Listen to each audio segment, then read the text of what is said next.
अहिले हामी गृहमन्त्रीलाई समर्थन गर्छौं। हामीलाई आशा छ गिरिबन्धु टी स्टेट घोटाला प्रकरणको छानबिन हुन्छ, तत्कालीन प्रधानमन्त्री केपी शर्मा ओलीलाई हत्कडी हाल्नुहुन्छ भन्ने कुरामा आशा छ।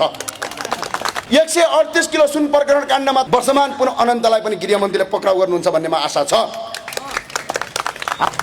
हामीलाई आशा छ ललिता निवास प्रकरण काण्डमा पूर्व प्रधानमन्त्री माधव नेपाल, पूर्व प्रधानमन्त्री डाक्टर बाबुराम भट्टराईलाई पक्राउ गर्नुहुन्छ भन्नेमा आशा छ।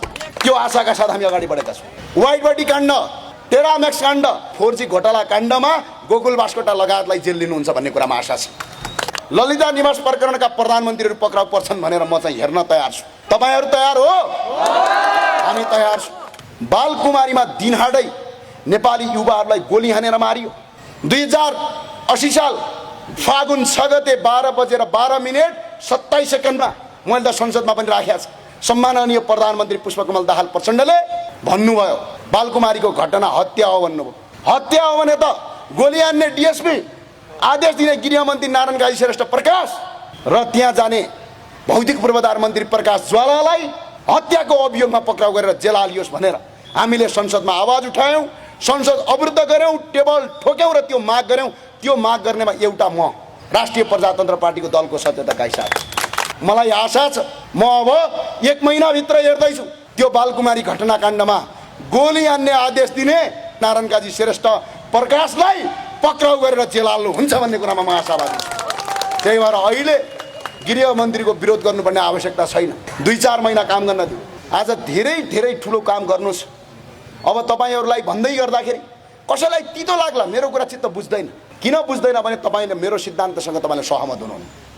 त्यो कुरा जायज हो। तपाईले चित्त बुझाउनु पर्छ भन्ने लाइनमा पनि छैन। तपाई त आज यत्रो जनमानस छ, 4 जना मान्छे भए पनि पुग्छ। के पुग्छ भने सत्यको बाटो एक दिन विजय अवश्य हुन्छ, अवश्य हुन्छ। तपाईलाई लाग्छ हेर्नुस् यहाँ नेताहरू कसो गर्छन्। अस्ति म रौतहटको चुनाव प्रचारमा गएको थिएँ। आज तपाईको यो अहिले डलरवादीहरूले मलाई मन पराउँदैन, केही फरक पर्दैन। मन नपराओ, तिमीहरूले मन पराएपछि तिमी र ममा एउटै भइगयो त के फरक भयो?